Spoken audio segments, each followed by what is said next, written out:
পইচাৰ লেনদেন নহয় না হলাউলি এইটো হলাহলি কাৰ্বি আংলং পৰা আহিছে কাৰ্বি আলং কি আনিছিলে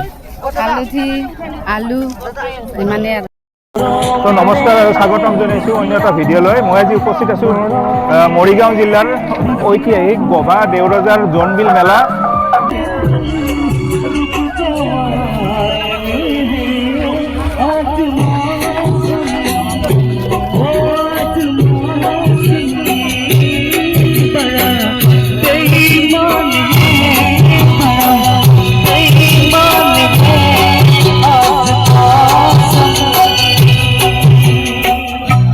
এয়া হৈছে মধ্য অসমৰ ডাঙৰ মেলা এখন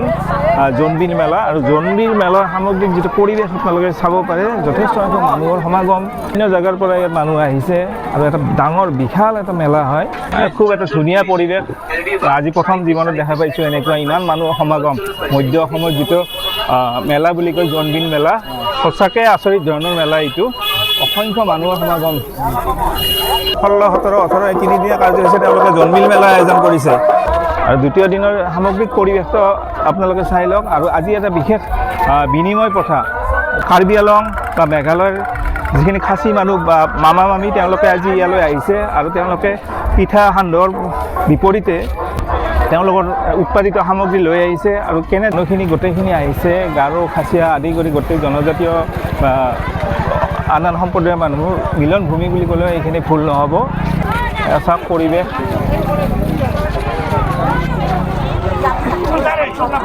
কি আনছে শেষ হৈ গ'ল ক'ৰ পৰা আহিছে আপোনালোক কাৰ্বি আলং কেনে চেল পাতি মজা এইটোতো পইচাৰ লেনদেন নহয় না হলাউলি এইটো হলাহলি আপুনি কি আনিছিলে আমি হালদি জলকীয়া হালদি আনিছিলে আৰু হালদি জলকীয়া কচু তো ইয়াতে অস্থায়ীভাৱে তেওঁলোকে বাঁহৰ বাতি আছে আৰু ইয়াতে বিনিময় প্ৰথা চলি আছে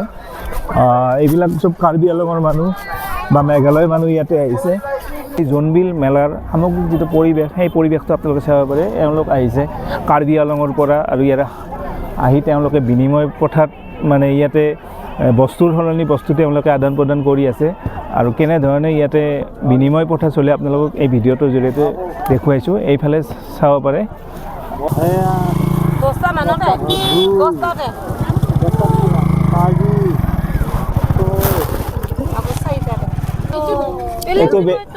অকমান নাই চোন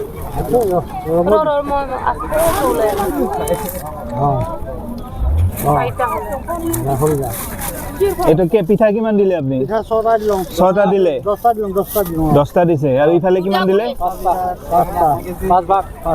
5 ভাগ কেইটা আছে নহয় কেই ভাগ থাকিব এইটো হিচাপ কৰ আপুনি এতিয়া গম পাব আপুনি হিচাপ কৰক এটা আছে হিচাপ কৰ ইয়াত ভৰাই দিলে হ'ল আপুনি 4 5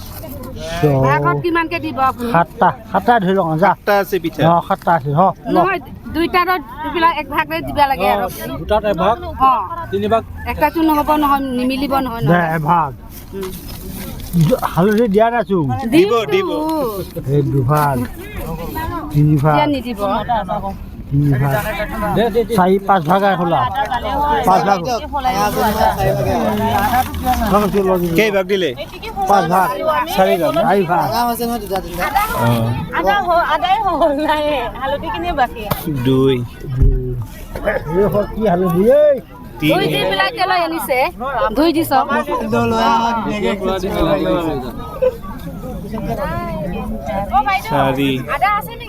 না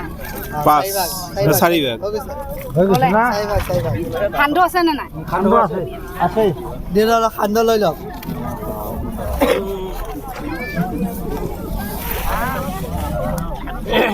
সান্দহ কিমান কেইটাকে দিব এক বাটিত কিমান দিব মই হালধি এক ভাগত আদা লাগিব মোক আদা লাগিব নাই আৰু আদা এক ভাগ হোৱা নাই আৰু কেনেকৈ লৈ আনি আদা নাই আৰু দিম আৰু আপুনি হালধি শুকাই আপুনি দিব দিব না ক'ব। নাই এইটোৱে হালধি কিয় লওক না হালধি নলোৱা আধা লাগিব আপনি সান্দহ আনিছে নাকি সান্দহ এয়া কি আছে আপনার নাই নাই আৰু নাই বলক বলক বেলেগত বলক আপনি ক'ৰ পৰা আহিছে কাৰ্বি আংলং পৰা আহিছোঁ কাৰ্বি আলং কি আনিছিলে হালধি আলু ইমানেই আৰু গোটেই চেল হ'ল হ'লে ইমানেই আছে আৰু আপোনাৰ হালধি কিনি আছে গৈ ইমানেই আৰু চব পেক কৰি দিলে কচু আলু কেইটাও আছে কি পালে আপুনি পিঠা আৰু পিঠা আৰু শুকান মাছে লৈছোঁ আৰু শুকান মাছৰ পিঠা পালে নাই হোৱা এইটো কম আছে এইটো কম আছে অঁ আপুনিও কেইটামান দিছে দে কুকুৰা যুঁজ মানে কুকুৰা দিছোঁ প্ৰাইচ কি থাকে ইয়াতে এইটো পাইছ নাথাকে মানে হেৰি থাকে ধৰি লওক ভাড়া যেতিয়া থাকে যোনে হাৰিব তাক লৈ যাবগৈ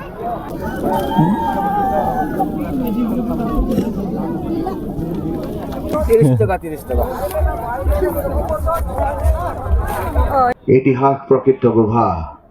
দেউৰজা পৰম্পৰাগত জোনবিল মেলা গোভা দেউৰজা ৰাজ দৰবাৰ আৰু জোনবিল মেলা উন্নয়ন সমিতিৰ উদ্যোগত অনুষ্ঠিত হোৱা আজি দ্বিতীয় দিনৰ যে সাংস্কৃতিক কাৰ্যসূচী এই সাংস্কৃতিক কাৰ্যসূচী